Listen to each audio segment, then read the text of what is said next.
At 5:17 a.m., a tow chain scraped across my driveway, and a stranger hauled away the most expensive thing I own. The HOA called it "abandoned," a bright red sticker slapped on the window while it was plugged into my charger. By noon, fines stacked up, emails turned into threats, and a board I'd never met decided I was the problem.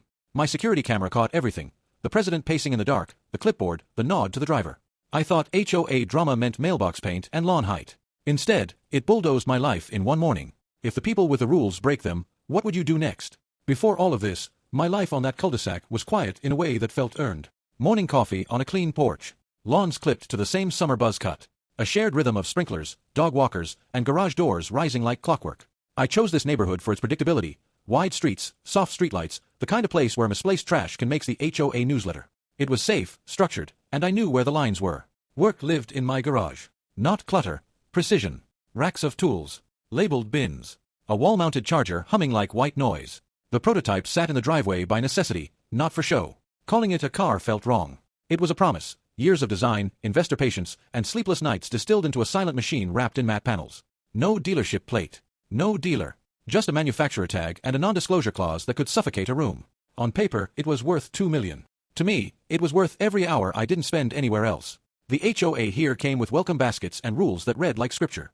No boats in view. No sheds without approval. No vehicles inoperable, unsightly, or abandoned.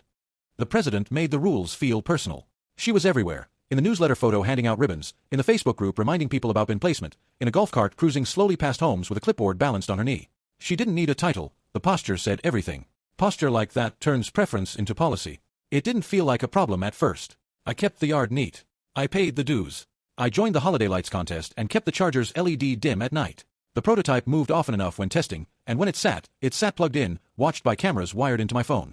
The garage was half lab, half battery bay, sealed for safety while epoxy cured on the floor. I told myself the driveway was temporary, controlled, harmless. My property. My responsibility. Hint started small. A reminder email about vehicle visibility, with bolder font than usual. A new line in the monthly newsletter about consistent enforcement of abandoned vehicle policies. An orange sticker appeared on a neighbor's dented sedan for sitting too long under a jacaranda. The president lingered at the end of my curb more often, eyes flicking to the cord running to my front bumper. A neighbor mentioned that a tow truck had come through at dawn for routine patrols. The patrols had never felt routine. I tightened my routines to match. Trip logs. Charge logs. A fresh cover on the outdoor outlet. The prototype rolled out for test cycles at odd hours when the streets were empty and the air was cool. It came back, data-rich and spent, and fed quietly in the dark while I went inside to shower the dust out of my hair. I didn't take risks with it. I didn't take risks with anything that could jeopardize insurance, contracts, or my team's timeline. Every inch of that driveway was mapped by cameras because the work demanded proof. There was pride woven into all of it, but also a pressure that never let go. Investors scheduled a demo week. A component supplier asked for performance data ahead of deadline. The prototype needed an uninterrupted charging cycle before final calibration. The safest place for it to sit overnight wasn't a lot across town or a public garage. It was the spot I could see from my kitchen window, under a camera that recorded every minute, connected to a charger that logged every watt. On Sunday evening, the HOA posted a new notice on the community board about swift action on abandoned vehicles. Not new rules, clarifications. The language was careful, almost thoughtful, but something in it felt sharpened. Photos at the bottom showed examples: a dusty truck, a flat tire on a minivan, a car with an expired tag. Nothing that looked like mine, but the message was clear. The board was ready to enforce. That night, the street felt different. Fewer porch lights. More slow-moving cars with their headlights dimmed. The president's golf cart paused long enough at my driveway to feel less like coincidence and more like inventory. Her pen moved across a page. I watched from the front window and told myself I was imagining things. I told myself rules were there to protect the neighborhood, and I was on the right side of them. I didn't know then how quickly definitions could bend.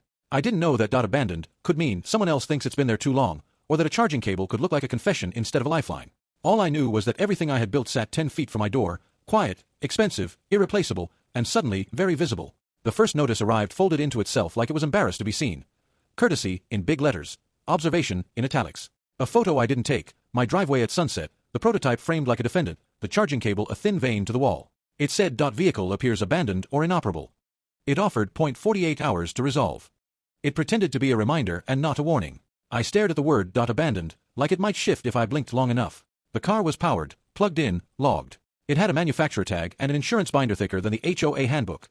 Abandoned meant ignored.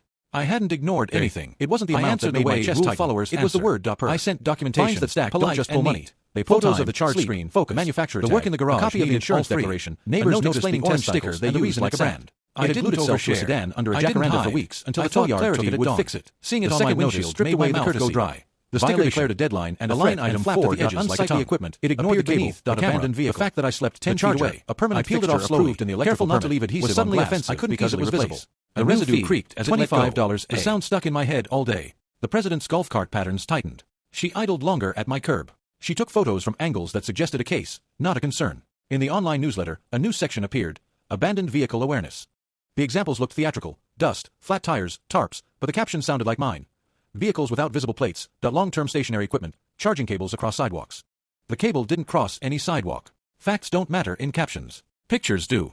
I started tracing my own evidence like someone preparing for a storm. Motion alerts set to sensitive, camera angles doubled, timestamps burned into footage. The Charger app exported logs that showed every minute of flow into the battery. The prototype's telemetry recorded movement, voltage, temperature. It was a map I could hand to someone who needed proof. Proof is currency when the rules move faster than truth. The rules did move. Overnight, a new bulletin on the community board announced clarifications that would empower swift enforcement.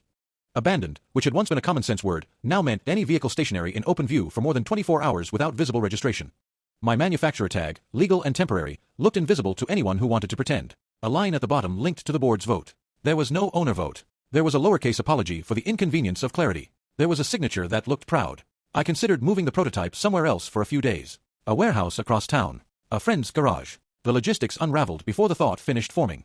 Insurance tied the vehicle to my address. The demo window set by investors was unmoving and close. The prototype needed a stable charge profile, not a scavenger hunt. The garage floor cure wasn't a whim. It was a safety measure after sealing and wiring upgrades. Inside wasn't an option for days, maybe a week. The driveway was the safest bad choice. The hearing invitation came with a fake warmth in the subject line and a cold list of allegations inside. Abandoned vehicle. Unsightly equipment. Commercial activity. It promised a chance to be heard. It banned recording. It allowed board discretion. I prepped like the meeting might matter. I brought printed logs, snapshots of the meter, a copy of the permit for the Charger with the inspector's signature circled. I reminded myself that most people aren't malicious, they just follow lines drawn for them. The hearing felt like a final chapter written before the first page. The board sat in a line. The president arranged her papers like they were medals. Questions weren't asked, statements were made. The phrase community standards did a lot of heavy lifting. So did precedent and safety concerns. The words lithium battery fire slipped in like a ghost story. They used the Jacaranda sedan as a prophecy. I kept my face calm and my voice even. I talked about permits and logs and manufacturer tags and cameras. I mentioned state towing laws that require signage, notice, clear hazard. I didn't accuse. I didn't beg. I watched pens move without looking up. I left with nothing decided but everything decided. After the hearing, the fines doubled. Failure to comply. Ongoing violation. A lien warning slid into the bottom of the letter like a hook. The threat that lives under all HOA communication is simple. We can reach your home value, not just your mailbox. Sleep got thin. Every motion alert made my chest tighten. Every early morning sounded like chains. I told myself I was being dramatic. Then I remembered the tow yard sun on the Jacaranda sedan's roof and the way the sticker had sounded when it let go. On a Wednesday, the president parked her golf cart a bit on my lawn and measured the length of the car with a tape. She didn't ask permission. She didn't make eye contact. She wrote down the number and nodded to no one. Later that day, a new violation appeared in my inbox. Oversized vehicle projected beyond driveway. The car's nose, by inches, hovered over the sidewalk. It didn't block anything. It read like a technicality chosen from a menu. The fine was small. The statement was not. I adjusted the position by inches, angled the nose, checked the exact distance to the concrete's edge like I was docking a ship. I printed a sign and laminated it. Private driveway. Do not tow. Under active charging. Video recording. Owner presence. For authorization, call number. It felt ridiculous to put a sign on my own car in front of my own home to protect it from people paid with my dues. It also felt necessary. The tow company's logo showed up in someone's yard a week earlier as a sponsor of the block party. Their truck started cruising the neighborhood under it off hours with concern slow enough and superiority. No one used my entrance signage. Everyone was checking my driveway. State law requires clear tow warning signs at entries. It needed a full overnight charge. Ours had been stable ambient landscaper for calibration. One over in the garage would be ready Thursday night. My motion camera at the entrance caught something else at 11:52 p.m. lined up with the president and another board member wrestling a brand new tow warning sign into place. Watched the little blue arc on the app trace, a clean curve, too unscuffed. The car wasn't a trophy or a toy. Went to a full mark if needed. Promises. By breaking one promise to fix another breaks felt like tests. On Sunday, trash 60 hours after the hearing within hours. Nothing. A faint dandelion at the edge of the lawn pulled a postcard threat. Immediate removal or tow. A friend's 5-minute visit in a van. 24 warning about commercial community hazard. It wasn't personal. It cited the clarified rule and a fresh entrance sign like scripture. My stomach knew. It framed the tow. The board's Facebook group started sharing educational posts about safety and eyesores. It included the tow company's name and a time window that stretched from 5 a.m. to 9 a.m. It arrived at 4:12 p.m., the kind of hour designed to make you scramble without time to talk to anyone. The next hours looked like a sprint I didn't sign up for. I sent a certified letter disputing the violation. I emailed the entire board with logs and the entrance camera footage and a screenshot of the local code about notice and signage timing. I copied the property manager and attached the permit again. I called the non-emergency police line to note that a private tow from a private driveway was disputed and recorded. I didn't expect them to stop anything. I wanted a timestamp that showed I didn't wait. Night dropped like a curtain. I slept in increments. Motion alerts cut through my dreams. A stray cat walked across the hood at 12:41 a.m., light enough not to trigger the alarm. A delivery van rolled past at 1:03 a.m., headlights conditioned to half-beam out of habit. At 2:14 a.m., the golf cart slipped along the curb with the lights off. The camera caught the president's outline, the clipboard, the pause longer than usual at the foot of my driveway. She didn't look up. She didn't knock. She wrote and left. That's when the determination stilled something in me. Fear is loud. Resolve is quiet. I put on shoes and sat by the front window with the phone, the charger app, the camera feed, and the letters in a neat stack like shields. The tow truck came and went at 3:27 a.m. the first time. It paused under the streetlight, the driver scanning. He looked for the entrance sign the way you touch your pocket to make sure your wallet is still there. He didn't get out. Maybe the shift change called him away. Maybe the sign wasn't convincing enough yet. The sound of the diesel engine receding down the street didn't feel like a reprieve. It felt like a clock starting. I ran through contingencies. Move the prototype onto the lawn. Violates landscaping guidelines and makes it easier to hook. Park it sideways. Blocks the sidewalk and gives them a different rule to wield. Block it with my other car. Creates claim of obstruction and still doesn't stop a wheel lift. Chain it to an anchor point. Damages the anchor point when they tug. Install a wheel boot. The tow company would see it as a challenge, not a deterrent. Everything that sounded like defense could be framed as defiance. Everything visible is a weapon in neighborhoods like this. At 4:43 a.m., the charge curve hit its target. The battery reached the level it needed for calibration. The app chimed softly. I unplugged the cable like I was pulling a thread from a sweater. The car settled into a quiet that sounded like a held breath. There is a superstition in work like this. You do not change variables before a major test. You hold steady and trust your preparation. I placed the cable on the hook and snapped a photo with the time, the date, the state of charge, the hood, the street, the entrance sign in a split screen. Proof isn't just what happened. It's when and how and in what order. The truck returned at 5:12 a.m. like a promise delivered. No diesel roar this time, an idling hum, careful, professional. The kind of approach that says, we've done this 1,000 times, and we'll do it 1,000 more. Two figures stepped out with practiced movements. One scanned the street. One scanned the car. They looked for plates, for stickers, for signs of a fight. The laminated sign glared back with unnecessary politeness. I zoomed in on the camera feed. The president's golf cart materialized from the dark, quiet as a moth. Clipboard. Pen. Authority that doesn't need to be announced because it is assumed. The tow operator bent toward the bumper, checked for suspension points, then straightened. His hand hovered over the wheel lift lever. The second operator rolled a chain from a tidy spool, the links whispering against the asphalt like a fuse. The president stood at the edge of my lawn with her shoulder angled not toward the car, but toward the street, like she was witnessing, not directing. That posture is a kind of protection. It can disappear behind the phrase, "Our contractor acted within guidelines." I stood at the window and felt that odd mix of helplessness and clarity. Everything I had prepared, logs, permits, footage, code references, was enough for a courtroom and useless for a curb at dawn. If I stepped outside, the narrative shifts. The homeowner interferes with contracted service. If I stayed inside, the narrative holds. Abandoned vehicle, duly towed. The camera caught the president's eyes finally flicking up toward my window. No apology. No doubt. Just calculation. The operator reached into the cab and switched on the amber lights. They pulsed across the front of my home in slow, indifferent waves. The second operator threaded the chain under the car's front end with two practice tugs, careful to avoid scraping the panel, careful to avoid leaving marks that said we damaged it.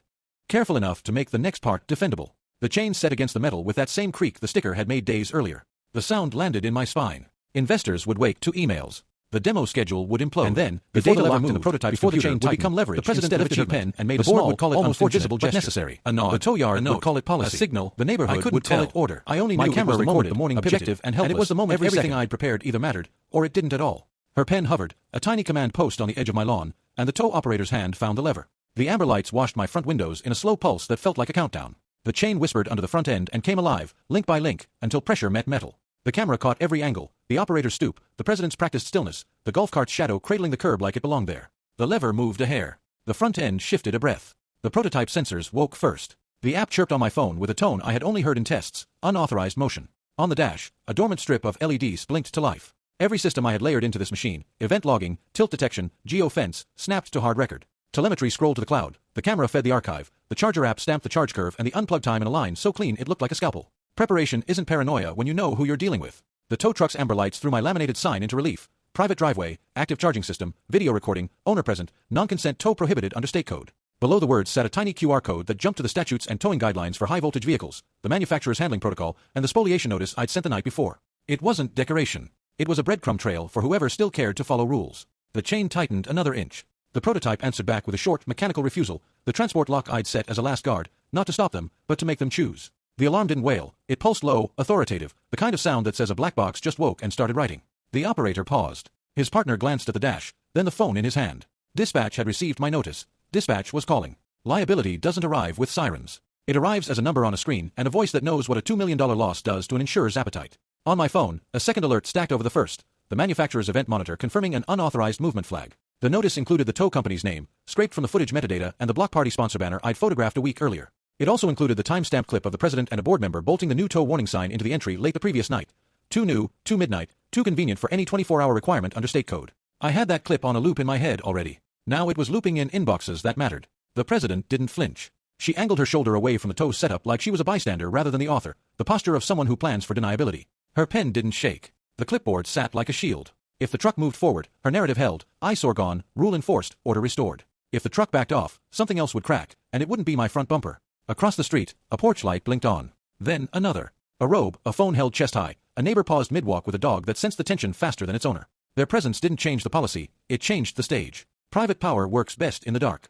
Human eyes are bright lights. The operator's phone vibrated again. He listened, eyes on the chain. His free hand gestured something small, palms up, cautious. The second operator glanced at the entrance, at the clean, new sign.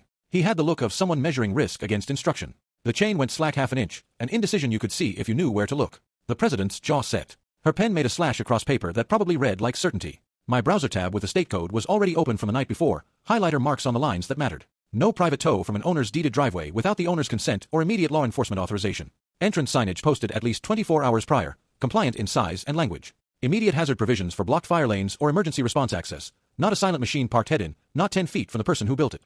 The golf cart, the midnight sign, the meeting that shut out recording, together, they read like a blueprint for pretending. A pair of headlights slid into the cul-de-sac slow, and the air retuned itself. A patrol car, not with urgency, but with presence. The officer parked with deliberate neutrality. No grand gestures. No raised voices. Just a notepad and a body positioned where it could see all 3 points of tension. Truck, car, president. The officer scanned the tow truck, scanned the laminated sign, scanned the entrance beyond the trees, then the screen I held up to the window with the midnight install clip. Notes went to paper. Eyes went back to the truck. Authority recognized authority, and only one of them wore a badge. The president pivoted toward the patrol car, posture sharpening. The clipboard edged forward as if paper could win an argument with a statute. She motioned toward the entrance, toward the brand new sign catching dawn's first gray light, toward the orange sticker residue line still ghosting my windshield. Their movements looked like evidence if you didn't know time. Careful, context, careful matters when a camera sees officer's pen moved. The president the tow operator watched the pen power like it was never been denied, doesn't know what to do with their decision first. Her shoulders the operator's radio the clipboard angled toward the tow truck again. He listened, then rolled his wrist like a way professionals used to say toward my driveway as if the concrete itself the amber lights softened. Her mouth moved with certainty that used to work. Its whisper backing into the truck.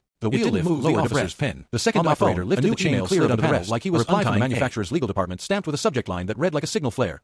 Cease and desist. Unauthorized relocation of experimental vehicle. The CC field told the story better. Board's general email, property manager, tow company's corporate office, insurer contact my agent had flagged at midnight. The body of the email laid out the contours in plain black lines. High voltage handling requirements, cradle-only movement protocol, lockdown telemetry, the value attached to every panel and sensor. It didn't threaten. It mapped consequences. The neighbors weren't whispering anymore, if they ever were. Phones angled from pockets to eye level. Porch light halos multiplied. The dog that sensed tension lay down with its chin flat on the concrete. Even the sprinklers delayed themselves like they didn't want to interrupt. The operator gave the chain a final lift, unspooled it back to neat. The partner heel-toed the wheel lift into its stowed position, mechanical confidence without bravado. The amber lights clicked off, and the street breathed in. The patrol car stayed. The president stayed. Power hates to leave first, it makes a scene of staying. In the quiet, a second face of consequence showed. My inbox flashed again, lien warning advanced to lien filing, fines doubled for non-compliance, a bold font threat rolled into the bottom lines like it was just paperwork. When control can't move an object, it moves numbers. Numbers leave smaller marks in the moment and deeper ones later. The board had lost the tow, it decided to win the ledger. That split was the exact moment something in me settled into choice. Fear was loud through the night. Resolve was precise that morning. I walked to the front door and opened it, not to stop anyone, but to remove doubt. My foot stayed on my own threshold. Hands visible. Phone recording the same way my exterior cameras had recorded all night. The officer's eyes flicked to me, then to the laminated sign, then back to the president. No words. Just acknowledgments moving through the air like heat. The president finally looked up at the entrance sign as if seeing it for the first time in the light it didn't have when she planted it. Fresh metal reflects differently than old. Paper filed after midnight reads differently than policy. She understood that, or at least understood how it would look replayed on a projector in a room that didn't belong to her. The tow truck rolled away without hurry. No screech. No lights. Just a departure that made space for the consequences to start walking in. The officer made a few more notes, took a photo of the new sign, took a photo of my laminated sign, took a photo of the residue line from the sticker on my glass, and left with a nod that said the report would exist even if no one wanted it to. Reports have a way of becoming paper trails. Paper trails have a way of becoming cases. I let the air back into my lungs and felt what the camera would never catch. The thud of adrenaline leaving, the electric aftertaste of almost, the inventory of what held and what didn't. The prototype's LEDs went still. The transport lock returned to watchful. The garage door opener answered my thumb with a steady rise. Cured floor, approved wiring, safety seals in place, a room that said ready in the language inspectors respect. I guided the car inside inch by inch, not because of fear, but because ritual matters after someone else tried to write your rules for your home. By noon, the board had treated the aborted tow like a challenge. Another notice hit my inbox, this time framed as .community hazard escalation, copy-pasted just enough to pretend it was tailored. It added .commercial activity back into the pile, tossed .nuisance in for flavor, and promised an emergency board session. They wanted to win the second battle in a room where someone else could control the lights. They got their wish. The room would be packed. The screen would be large. The clip of the midnight sign would be clear enough to see the handwriting on the bolt bag. The statutes would read themselves. The tow company's insurer email would sit at the top of the stack, not because it was dramatic, but because money speaks a language even the most stubborn boards translate. There would be neighbors in folding chairs and a microphone no one could keep to themselves. There would be a vote on the agenda that was not the one they had scheduled. The chain they brought to my driveway that morning left no scratches. The chain they set on their own authority did. The next time the lights went amber, they weren't on a truck. They were the warning lights of a reputation about to be dragged where everyone could see it. And as I closed the garage and felt the seal meet concrete, one thought cut through the noise with the clarity of a switch flipping. They had tried to move what was mine with the machine. Printed logs, photos of the entrance before and after. What happened inside that meeting is why the story doesn't end at my curb. A USB loaded video I hoped I wouldn't have to play twice, but everything about it felt like one. Some came out of curiosity across a multi-purpose room floor, soaked deep. A projector hummed against a white wall. A few carried the lined out behind a table shows up only when it happens to someone else and could happen to them next. The president sat in the center with a posture built for command. To her right, the property manager clicked the laptop of vehicle policy. To her left, a lawyer rested a legal pad on a stack of bylaws. It was the kind of order designed to keep a story on the tow company sent a representative with a jacket that said nothing and eyes that measured everything angled toward the screen. They started with .safety. They always start with .safety. Lithium fires, blocked access, uniform standards, words that work because they are true in the right hands and convenient in the wrong ones. They said the word .abandoned until it stopped sounding like English. They said .community like a talisman. They shaped the morning into a parable about responsibility. They didn't mention midnight, new bolts reflecting fresh metal, or a chain under my front end that didn't belong. When it was time, I kept it clean. No speeches. Just sequence. Entrance sign absent at dusk. Entrance sign installed at 11:52 p.m. Tow company arriving inside a window the notice cited before the 24-hour requirement could mature. A police report stamped with a number visible under the fluorescent lights. Manufacturer protocol for high-voltage vehicles. Insurer emails. The laminated sign they photographed and ignored. The transport lock event log pinging the cloud the second a chain whispered against the panel. No drama required. The timestamps told their own. Then the room dimmed and the projector did what projectors do. It took the story out of hands and put it on a wall where everyone could see it. The video played silently. Two figures, a golf cart tucked in the dark, new metal catching a streetlight with a kind of guilty shine. A bolt bag with handwriting on a label that matched the president's loops from a newsletter months earlier. The angle widened to show the old sign folded in half behind a hedge, one corner flecked with a landscaper's paint. The time code sat in the corner of the frame like a metronome. The room's energy shifted from managed to witnessing. The lawyer's pen stopped. The tow rep's jaw moved just enough to register a calculation. The property manager pressed lips into a line that meant wait. The president leaned into stillness so deep it looked like resistance. The neighbors watched with that electric focus that happens when a story slips. The dog rested its chin on a sneaker and blinked once. The video ended with a frame of clean new signage where emptiness used to be. Silence did what I could not have done with words. The board had options. They could double down. They could deflect. They tried both at once. They framed the installation as clarity under evolving conditions. They pointed to other cars in other photos that had nothing to do with my driveway. They tried to cast the tow company as an independent actor and the board as a concerned observer. But the insurer email didn't care about posture. The officer's report didn't care about intention. The case law printed in my binder didn't care about neighborhood politics. The pattern looked like what it was. Neighbors who had spent years swallowing violations cleared their throats. They didn't need microphones to be heard. They brought up bins and lawns and letters that felt like threats and rules that seemed to bend toward certain houses and not others. They didn't ask for permission to be angry. They were angry because they were paying for it. It wasn't about my car. It was about power used like a hobby. The lawyer took a turn with measured sentences that sounded like risk management. He spoke the language of exposure. He named phrases like .conversion, .trespass to chattels, .bad faith enforcement, .breach of fiduciary duty, and .director and officer liability.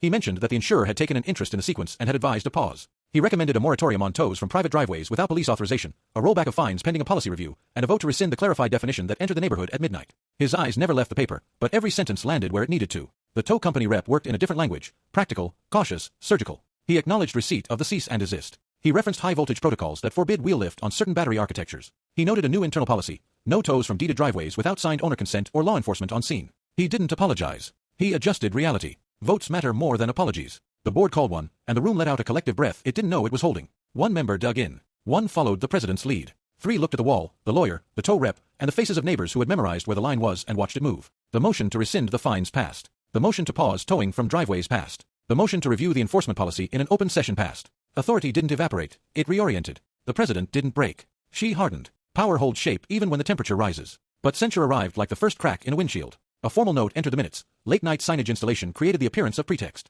The lawyer suggested training. The room heard a different recommendation: accountability. The neighbors translated on the spot. After the meeting, the procedural part began, the part that matters less to a story and more to a life. I filed a demand letter with counsel attached, not out of vengeance, but to place facts where they could grow teeth if they had to. The demand laid out costs, time, risk, a rush to protect. I walked in with a quiet pile, printed logs, photos of the entrance sign before and after, the officer's incident number, the manufacturer's cease and desist, and a USB loaded with video I hoped I wouldn't have to play twice. Neighbors filled the chairs. Some came out of curiosity. Some came out of fear soaked deep from years of notices and fines. A few carried the kind of outrage that shows up only when it happens to someone else and could happen to them next. The agenda looked careful. Owner forum. Safety briefing. Clarification of vehicle policy. Executive session. It was the kind of order designed to keep a story on rails. The railbender sat 3 rows back with a dog tucked under his chair and a phone angled toward the screen. They started with .safety. They always start with .safety. Lithium fires, blocked access, uniform standards, words that work because they are true in the right hands and convenient in the wrong ones. They said the word .abandoned until it stopped sounding like English. They said .community like a talisman. They shaped the morning into a parable about responsibility. They didn't mention midnight, new bolts reflecting fresh metal, or a chain under my front end that didn't belong. When it was time, I kept it clean. No speeches. Just sequence. Entrance sign absent at dusk. Entrance sign installed at 11:52 p.m. Tow company arriving inside a window the notice cited before the 24-hour requirement could mature. A police report stamped with a number visible under the fluorescent lights. Manufacturer protocol for high-voltage vehicles. Insurer emails. The laminated sign they photographed and ignored. The transport lock event log pinging the cloud the second a chain whispered against the panel. No drama required. The timestamps told their own. Then the room dimmed and the projector did what projectors do. It took the story out of hands and put it on a wall where everyone could see it. The video played silently. 2 figures, a golf cart tucked in the dark, new metal catching a streetlight with a kind of guilty shine. A bolt bag with handwriting on a label that matched the president's loops from a newsletter months earlier. The angle widened to show the old sign folded in half behind a hedge, one corner flecked with a landscaper's paint. The time code sat in the corner of the frame like a metronome. The room's energy shifted from managed to witnessing. The lawyer's pen stopped. The tow rep's jaw moved just enough to register a calculation. The property manager pressed lips into a line that meant wait. The president leaned into stillness so deep it looked like resistance. The neighbors watched with that electric focus that happens when a story slips. The dog rested its chin on a sneaker and blinked once. The video ended with a frame of clean new signage where emptiness used to be. Silence did what I could not have done with words. The board had options. They could double down. They could deflect. They tried both at once. They framed the installation as clarity under evolving conditions. They pointed to other cars in other photos that had nothing to do with my driveway. They tried to cast the tow company as an independent actor and the board as a concerned observer. But the insurer email didn't care about posture. The officer's report didn't care about intention. The case law printed in my binder didn't care about neighborhood politics. The pattern looked like what it was. Neighbors who had spent years swallowing violations cleared their throats. They didn't need microphones to be heard. They brought up bins and lawns and letters that felt like threats and rules that seemed to bend toward certain houses and not others. They didn't ask for permission to be angry. They were angry because they were paying for it. It wasn't about my car. It was about power used like a hobby. The lawyer took a turn with measured sentences that sounded like risk management. He spoke the language of exposure. He named phrases like .conversion, .trespass to chattels, .bad faith enforcement, .breach of fiduciary duty, and .director and officer liability. He mentioned that the insurer had taken an interest in the sequence and had advised a pause. He recommended a moratorium on tows from private driveways without police authorization, a rollback of fines pending a policy review, and a vote to rescind the clarified definition that entered the neighborhood at midnight. His eyes never left the paper, but every sentence landed where it needed to. The tow company rep worked in a different language: practical, cautious, surgical. He acknowledged receipt of the cease and desist. He referenced high-voltage protocols that forbid wheel lift on certain battery architectures. He noted a new internal policy: no tows from deeded driveways without signed owner consent or law enforcement on scene. He didn't apologize. He adjusted reality. Votes matter more than apologies. The board called one, and the room let out a collective breath it didn't know it was holding. One member dug in. One followed the president's lead. 3 looked at the wall, the lawyer, the tow rep, and the faces of neighbors who had memorized where the line was and watched it move. The motion to rescind the fines passed. The motion to pause towing from driveways passed. The motion to review the enforcement policy in an open session passed. Authority didn't evaporate. It reoriented. The president didn't break. She hardened. Power holds shape even when the temperature rises. But censure arrived like the first crack in a windshield. A formal note entered the minutes. Late-night signage installation created the appearance of pretext. The lawyer suggested training. The room heard a different recommendation: accountability. The neighbors translated on the spot. After the meeting, the procedural part began, the part that matters less to a story and more to a life. I filed a demand letter with counsel attached, not out of vengeance, but to place facts where they could grow teeth if they had to. The demand laid out costs, time, risk, a rush to protect. Something that could not be replaced. It requested what fairness looks like on paper: rescission of every fine and fee with prejudice, withdrawal of any lien threat, reimbursement for legal expenses and the upgraded security I installed because of the board's actions, a written apology to be read into the minutes, and a permanent policy amendment that aligned the HOA's rules with state law and common sense. The board went into executive session and came out different. Insurers talk softly and carry big checklists. Counsel whispers. Exposure, and people who thought they were unassailable begin to calculate. They chose settlement over war. The agreement arrived with formal language and simple lines: all fines erased, all threats withdrawn, costs reimbursed, policy amended, training required. The apology wasn't lyrical. It didn't need to be. It lived in the minutes and on the newsletter page where the president used to pose with ribbons. It acknowledged the midnight sign. It acknowledged the near tow. It acknowledged that the board had created a hazard and called it a solution. That sentence was the point. The policy changes were the part that mattered for everyone else. No tows from deeded driveways without a court order or law enforcement authorization. A 72-hour cure period for anything not an immediate obstruction to safety. 2 board signatures required for any tow authorization from common areas, with photographs from multiple time-stamped angles. A third-party audit of entrance signage every quarter. Transparent logs posted monthly for enforcement actions, anonymized but complete. A ban on using unsightly equipment to target permitted chargers or accessibility devices. Future rule changes requiring a community vote, not a midnight pen. The tow company adjusted in public, not out of guilt, but out of survival. A statement appeared on their website outlining high-voltage handling and homeowner authorization requirements. Their training materials updated. Their contract with the HOA entered a review window. The sponsor banner from the block party didn't return the next year. The president's consequences arrived in stages, the way heat leaves metal. A censure letter. A leadership workshop required by the insurer. A recall petition that gathered signatures faster than dues did. A special meeting where ballots moved 1 seat in and 1 seat out. A resignation framed as health and family. A listing sign crooked on a lawn that used to host perfect flags. An eventual sale to someone who didn't read the backstory and probably never will. Power rarely apologizes. It moves zip codes. Not every consequence hit a person.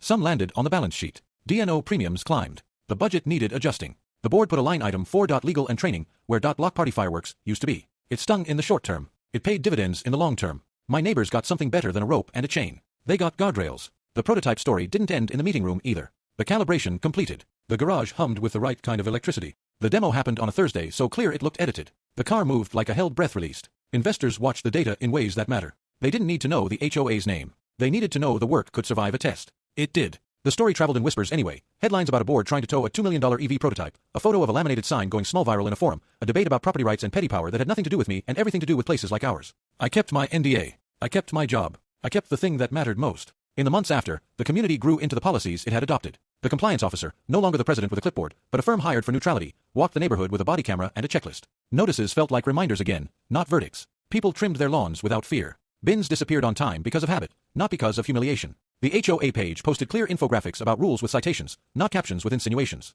Transparency makes power boring, and boring is a compliment when your home is involved. I changed too. I went from assuming systems protect you if you're right to understanding systems protect themselves unless you make it harder for them not to protect you. I documented as if it were a daily ritual. I learned to speak statute fluently and emotion softly. I helped a neighbor with a fence variance she should have received the first time. I showed a retiree how to install a camera facing only his own property line and how to file a complaint with the state consumer office when a contractor ghosted him. I became the person the board did not appoint, but the neighborhood started calling anyway when something felt off. It wasn't a title. It was a little more light. The last time I saw the president, she was a private resident, shoulders lower, jogging past with headphones, no clipboard. I felt nothing like triumph. I felt proportion. The community needed a reset, not a rival. The board got one. The HOA learned that authority isn't a blank check, it's a trust account. Spend it recklessly, and the neighborhood forecloses on you. If there's a takeaway that matters more than the footage or the fines, it's this. You don't fight clipboards with yelling. You fight them with sequence. Time, date, law, record. You fight them by knowing your bylaws better than the people who quote them. You fight them by keeping your hands visible and your receipts organized. You bring your own light, not to burn anyone down, but to make sure everyone can see. Some people will say the story turned because of a lucky patrol car or a cautious tow operator or an email that hit the right inbox at dawn.